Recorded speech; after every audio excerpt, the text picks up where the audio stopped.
You heard Dave Bowman mention a moment ago that the mayor was flanked by City of West Palm Beach Director of Public Utilities also today, and a lot of questions posed to her about the process of reporting the problem. She and the mayor both standing by, saying they both followed protocols in all of this from start to finish. Our Michael Buchner, investigative reporter, also talking to a water utilities engineer today who believes that the city could have been more proactive in handling this situation.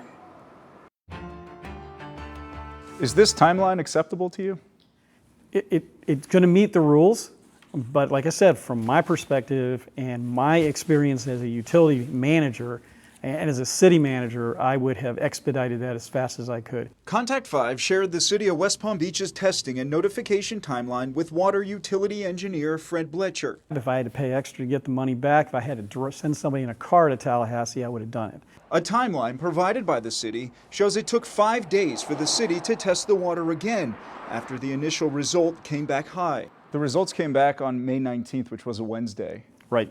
Should there have been time to get more samples over to the lab before the end of the week? We could have done it Wednesday. Go out, take the samples, and I would have had it there Thursday. The timeline also shows it took a total of 9 days for the city to notify the Florida Department of Health of the toxin in the drinking water following the first sample. City officials said they were following state health department rules, which mandate water suppliers report the contaminant within 7 days of receiving the confirmation sample. We got to remember that water utilities, the #1 issue is public health, safety, and welfare.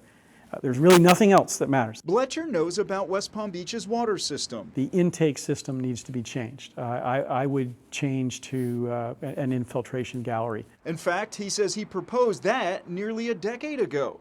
He says it works by water mitigating through sand, removing toxins. His proposal came after the Orlando Sentinel in 2001 reported on West Palm Beach's water supply and the presence of microcystine at nearly twice the WHO limit in a sample. What ended up happening to your proposal?